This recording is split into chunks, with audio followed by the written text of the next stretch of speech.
Is responsible for killing 3 times more people in America per year than cervical cancer.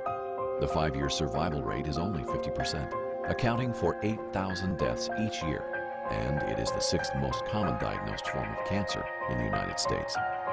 Presently, 30,000 patients are diagnosed annually, and 25% of all newly diagnosed cases have been in patients under the age of 40, with none of the known risk factors. Every hour of every day, in America, someone dies of oral cancer. I think the media is extremely important in emphasizing anything in terms of the screenings that are involved in the cancer arena. Again, oral cancer is kind of the hidden disease.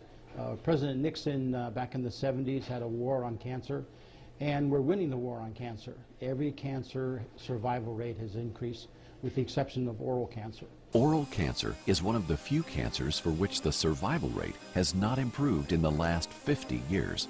This is due primarily to the fact that during this time, we have not changed the way we screen for this disease.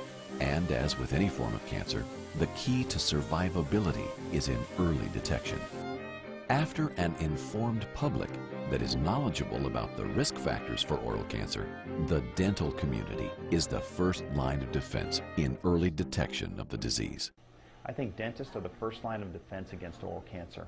I think it's important the dentist sees the patient twice, sometimes 4 times a year, many more times than they see their physician, their gynecologist, their ENT.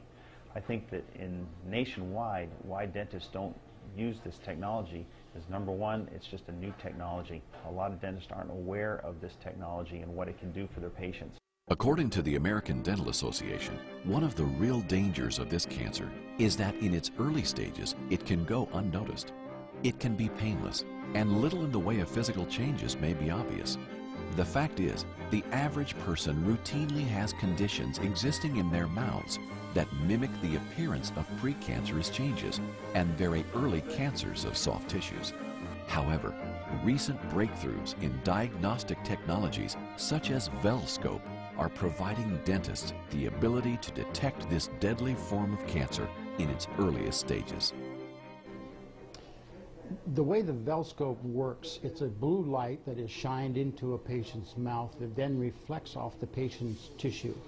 When that reflection comes back into the eyepiece, there are a number of filters which filter out different wavelengths. The dentist is then looking at tissue and discerning what is normal tissue and what is abnormal tissue. Normal tissue is tissue that gives off a fluorescence. It naturally metabolizes. Abnormal tissue does not give off a fluorescence. Developed by the British Columbia Cancer Agency in collaboration with MD Anderson Cancer Center, this FDA-approved technology emits a safe blue light into the mouth, enabling the dentist to immediately view the different fluorescent responses to help differentiate between normal and abnormal tissue, something not possible with the naked eye. Fortunately, with early detection, the survival rate for oral cancer is very high. That's why an annual screening as part of your regular checkups is important. 6 months ago, I came into Dr. Green's office for a routine cleaning, and he detected a spot on my cheek, on the inside of my cheek, and used the Velscope on me. The Velscope is a painless instrument. It's like a flashlight. They put it in your mouth and it shines a blue light and it detects anything that's inside your mouth. And they did detect a lesion on the inside of my cheek, which was oral cancer. And thanks to Velscope, I was able to have my biopsy done right in this office.